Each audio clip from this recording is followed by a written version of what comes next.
Hey, what's up YouTube? I'm Parkley, and today I'm going to be talking about how I knew I was transgender. Just a little forewarning, not all my videos are going to be about my transiness, but this one just happens to be about that. I remember when I was first questioning, I looked at a lot of these videos about, how I first knew I was transgender, how you can know if you're transgender.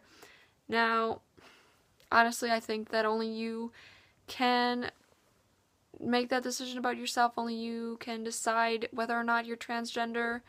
Everybody's experience is different on top of it, so your experience could be similar to mine or completely different. But it's still nice to know. It's nice to hear other people's stories. In my opinion, it helped me. And two, when I was a little kid, I was not very tomboyish. I was not, I wasn't wearing boy clothes, I didn't have short hair, I was a very cutesy little girl, and it wasn't like it was, oh, I always knew that I was really a boy. And I think there's not a lot of stories about that out yet. I don't see a lot of those videos, and so I thought this might help for those of you who are like, am I trans enough? Because there's no such thing as being too trans or not trans enough. But I understand that still can be a worry. Because I sometimes think, wow, what if I'm not trans enough? I didn't know my whole life that I was a boy, which it's something that needs to be worked on. So, like I said, when I was little, I was I wasn't super girly. I didn't really like dresses, but I didn't wear boys' clothes. I like the girl toys and the boy toys. Like, I wanted all the toys. I was very spoiled. But so I was fairly gender neutral, like, as a kid, like, as in my interests and stuff like that, but overall, I guess I was more of a girl. I liked being a girl, I liked the fact that I was a girl. There was one time, though, that I asked, and I remember thinking about this a lot, but I only asked once. I asked my mom if I was a boy or a girl. I know I got the answer that I was a girl, and then just dropped it.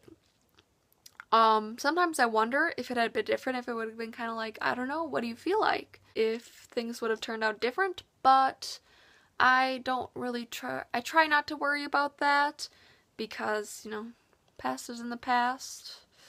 Let it go. I'm so sorry. So, then I grew older, and I remember in about 7th grade, I was 13 years old, where I remember thinking things like, oh, if I was a boy, I'd be like this. Like if I was a boy, I'd be a great boyfriend, which I'm sure is a bunch of bullshit, because I was a 13-year-old.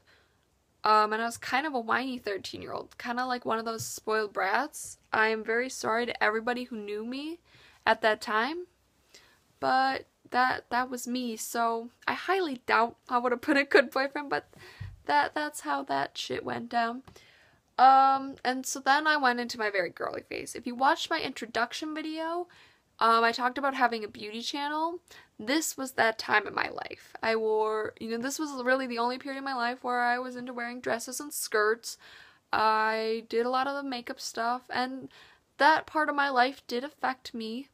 I still enjoy doing makeup. I don't really do it on myself. I don't really enjoy doing it on myself. But I'll do it on my friends. Like, I did some of my friends' makeup for prom. So, that was that. And then it wasn't really until sophomore year, right around the middle, which would be 10th grade, 15 to 16 years old. It's right around that range for any of you who are not in American schools. When I was that time frame, I kind of felt a lot. It wasn't really so much that, oh, I want to be a boy, or I think I feel like a boy. That's really not how it started. It started with me being jealous of other guys, about how they were perceived and viewed in the world, I guess. And it's not really the whole thing where, oh, I was jealous that men have better, men have an advantage over women, because the world is still sexist. It's still, it's still very much a man's world. And obviously that's true, but that's not really what I was feeling. What I was feeling was like, it was almost like I was jealous because men were perceived as male. Like, that's how it was, and I wasn't. And that's kind of what my initial thought process was I was very jealous of that. And I couldn't really identify this at the time. I just knew I was super jealous. And then I started getting like more jealous of like appearances. And I remember thinking to myself, no, you are going to be okay. You are not gonna go down this road. You will be a girl. You'll be fine. I didn't want to have to make my life harder on myself, I guess. And I fully supported trans people back then. It wasn't like becoming trans opened my eyes or anything like that. I mean, it did, but not in that way. I can tell you that I wasn't as educated as I am now, but I guess that kind of comes with being trans, that you become more educated on things. But anyway, so I did that. I thought those things and I was like, I'm not gonna do this. And for a long time, for the whole year of 2014, I really had a hard time. Towards the end of the year, I kind of started getting a more masculine style. I wore a lot of like flannel shirts like this one I actually got back then, things like that, and I was feeling a lot better. I stopped wearing makeup at the beginning of 2015, and that was right around the time when I realized that something had to give. I could not keep telling myself that it was going to be okay and I was just going to suck it up and be a girl. That was not going to fly anymore. So I kind of relented, and that's, you know, how I knew I was trans. That's my trans story and I'm sticking to it. So yeah.